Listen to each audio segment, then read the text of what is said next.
Hey all, this is Ron Coddington from Military Images Magazine. Hope you're doing great this evening, this Thursday evening, March 3rd, coming to you from the Military Images World Headquarters in Arlington, Virginia. Give everyone just a few minutes to come on. This is an unannounced video. Just thought I would check in and talk a little bit about an upcoming event that you saw. If you saw the file name of this video, the subject, Balls Bluff, you'll know what this is about. So I live just a few miles from the Potomac River.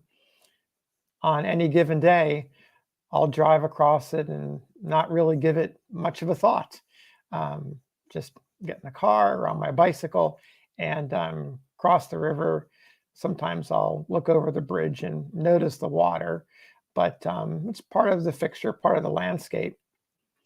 150, 160 years ago meant something else to folks of the Civil War generation.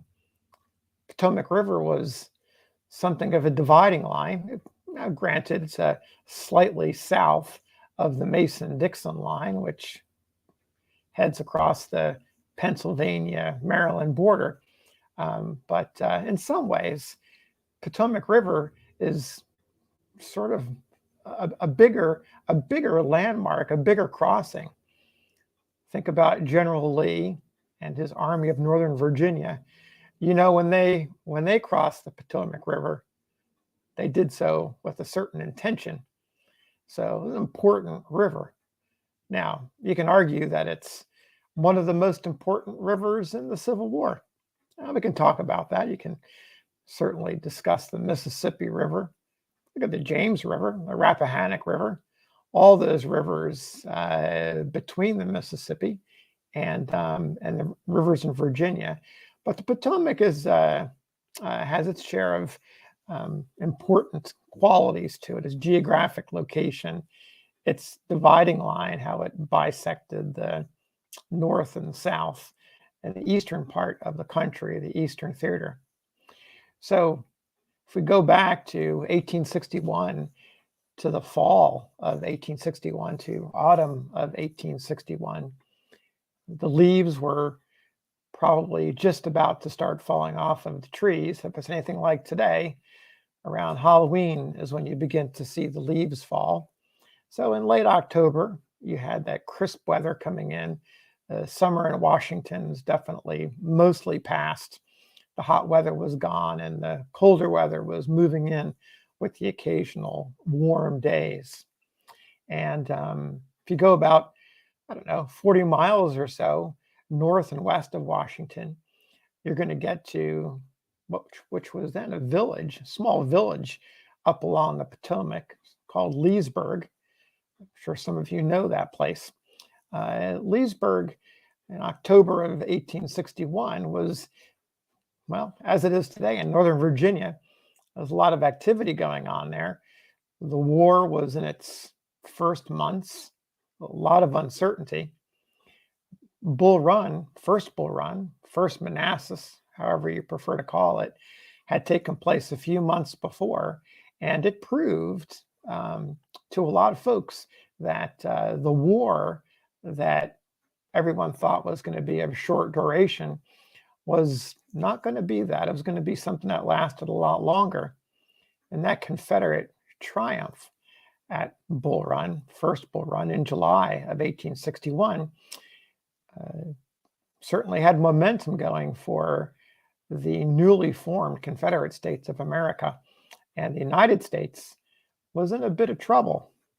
Famous accounts of the U.S. volunteers skedaddling all the way back from the battlefield to the defenses of Washington, D.C. Now, conventional wisdom and experience and knowledge, firsthand accounts, we've all come to assume that First Manassas or First Bull Run was sort of that ending point. It was that wake-up call for people to realize this is going to be a longer war. I do suppose that there were some folks in the crowd and the Union side who were thinking, you know what, we can lick those rebels. And I bet there were some folks on the southern side who were looking across the border and still noticing the arms and the armies of the United States and saying, I think we should still be a little bit worried. So still might have been a little bit of a question. Well, I think it's fair to say that on October 21st of 1861, out near Leesburg, along the Potomac River, 40 miles from Washington, D.C., the battle that occurred on that day probably made folks realize that, yeah, this is going to be a really, really long war. This is going to be a bloody war. And this is going to be a costly war, not only in human life, but in materials and supplies and a way of life. And so Ball's Bluff, as the name implies, is that interesting feature of land. And if you've ever been there, you know what I'm talking about. That bluff is rather steep, and it leads right down to the Potomac River. And so if we go back to October 21st, 1861, you see that bluff became something of a killing ground as the Confederates, 1,700 Confederates and 1,700 Union soldiers. It was not a big battle. It was a big enough battle. Certainly wasn't as big as Manassas, Bull Run, but it was a big battle. Certainly was a small battle when you compare it to what was to come. But those early months of the war in 1861, it was big enough. It was big. Confederates drove those Union soldiers down Ball's Bluff, where they were making a bit of a last stand, and forced those blue-jacketed men into the Potomac River. Water was chilly. Some number of those men didn't make it across. Those that did washed up on the other side and regrouped. Big chunk of them were captured on Ball's Bluff. The next morning and for some days after that, those bodies of Union soldiers, those who drowned as they were trying to make their way across, or maybe were wounded, they were shot as they were trying to swim across, those bodies were washing down the Potomac and turning up outside of Washington, D.C.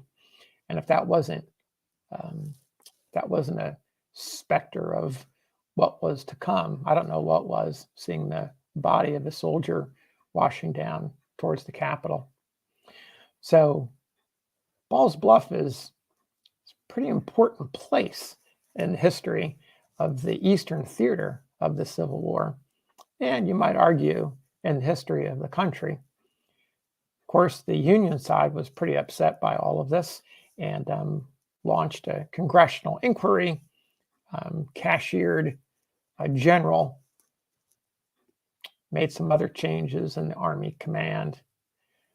I'm looking at Elizabeth Topping's comment right now. She says, standing on that battlefield, I was amazed at how steep it was and wondered how anyone got up or down without being picked off by the opposing side. No kidding. I've had the same experience, Liz, and it is a bit of a shock when you're standing there and realizing just how difficult and treacherous a place it was. So as it is today, it was then. It's a very difficult place. And when you imagine people shooting at you or you trying to shoot back at them, a real challenge there. So if there were any naysayers, if there was anyone who believed that the war wasn't going to be this long, drawn-out affair, I think Bull Run convinced a lot of folks, but Ball's Bluff probably put it over the edge. So you may wonder why I'm talking about Ball's Bluff tonight and how I even became interested in it. It really wasn't through a history book. It wasn't through maps. It wasn't even through a visit, though I live not too far from there.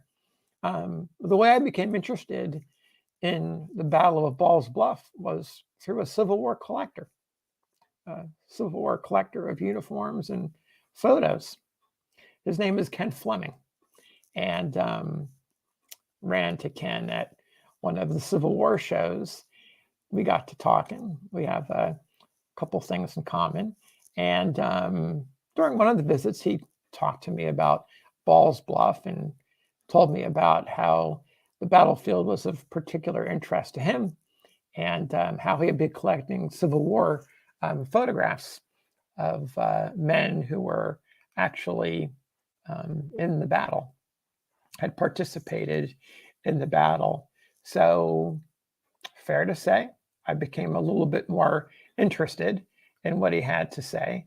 And the conversation continued. One thing led to another. As the months passed, we continued the conversation, and it turned into a pretty big story in Military Images. Exhilaration, Anguish at Ball's Bluff. It was in our spring 2017 issue. And could absolutely not have done this without Ken, who helped recruit Jim Morgan to write an introductory story, which he did a great job in helping me and other readers to understand the Battle of Ball's Bluff and its importance.